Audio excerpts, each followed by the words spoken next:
ಇಂದೇ ಡೌನ್ಲೋಡ್ ಮಾಡಿ ಮತ್ತು ನಿಮ್ಮ ನೆಚ್ಚಿನ ಶೋಗಳನ್ನು ಆನಂದಿಸಿ.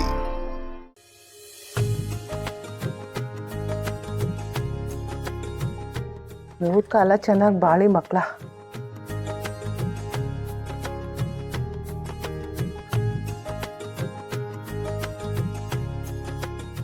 ತಗೋಮ್ಮ. ಇದೆಲ್ಲ ಬೇಡ ಅಮ್ಮ, ನಿಮ್ಮ ಆಶೀರ್ವಾದನೇ ಸಾಕು ನನಗೆ. ಹೆಣ್ಮಕ್ಳು ನಮಸ್ಕಾರ ಮಾಡಿದಾಗ, ಮಕ್ಕಳನ್ನ ಮೊದಲನೇ ಸಲ ನೋಡಿದಾಗ ಏನಾದರೂ ಉಡುಗೊರೆ ಕೊಡೋದು ಸಂಪ್ರದಾಯ ಕಣಮ್ಮ. ನನ್ನ ಮನೆಗೆ ನೀನೇನಾದರೂ ಬಂದಿದ್ರೆ ಬಾಗ್ನ ಕೊಟ್ಟು ಉಡಿ ತುಂಬಿಸ್ತಿದ್ದೆ. ಸದ್ಯಕ್ಕೆ ನನ್ನ ಹತ್ರ ಇರೋದನ್ನು ಕೊಟ್ಟಿದ್ದೀನಿ, ದಯವಿಟ್ಟು ಬೇಡ ಅನ್ಬೇಡಮ್ಮ.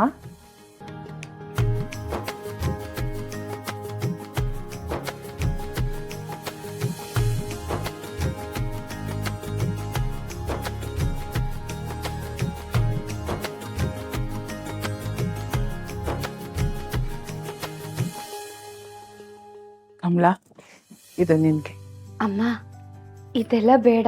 ದೊಡ್ಡವರು ಪ್ರೀತಿಯಿಂದ ಕೊಡುವಾಗ ಬೇಡ ಅನ್ಬಾರ್ದು, ತಗೋಮ್ಮ.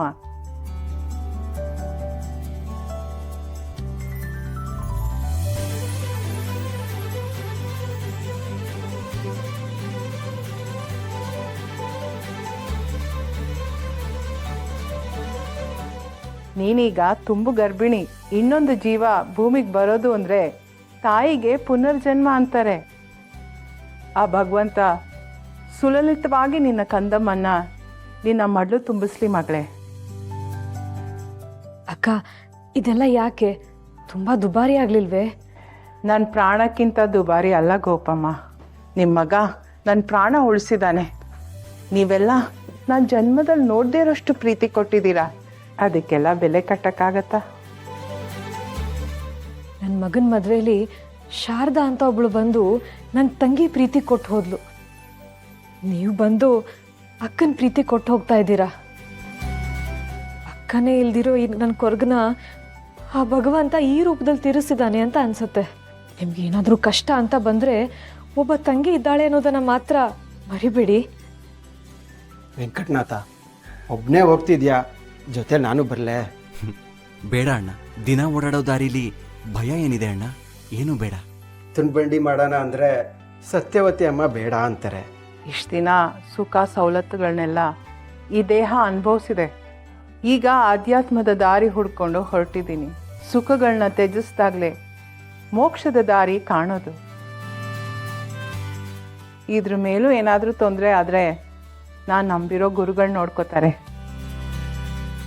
ನೀವುಗಳೇನು ಚಿಂತೆ ಮಾಡಬೇಡಿ. ನಾನೇನು ಬರ್ತೀನಿ, ಹೋಗಿ ಬರ್ತೀನಿ ಮಗಳೇ, ಹೋಗಿ ಬರ್ತೀನಮ್ಮ. ಹುಷಾರು. ಹೋಗಿ ಬರ್ತೀನಮ್ಮ, ಬರ್ತೀನಿ.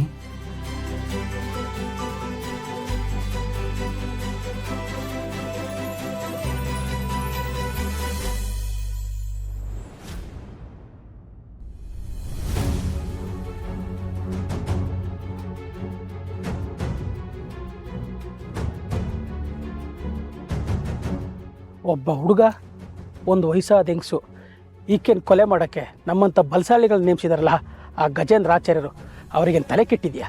ದೊಣ್ಣೆ ಬೀಸಿದ್ರೆ ಒಂದೇ ಏಟಕ್ಕೆ ಸಾಯ್ತಾಳೆ ಮುದುಕಿ. ಅವಳನ್ನ ಮಾತ್ರನಾ? ಅವಳಿಗೂ ಮುಗಿಸ್ಬೇಕಾ? ಅಡ್ಡ ಬಂದರೆ ಅವನ್ನೂ ಮುಗಿಸ್ತಾ ಇರೋದೆ.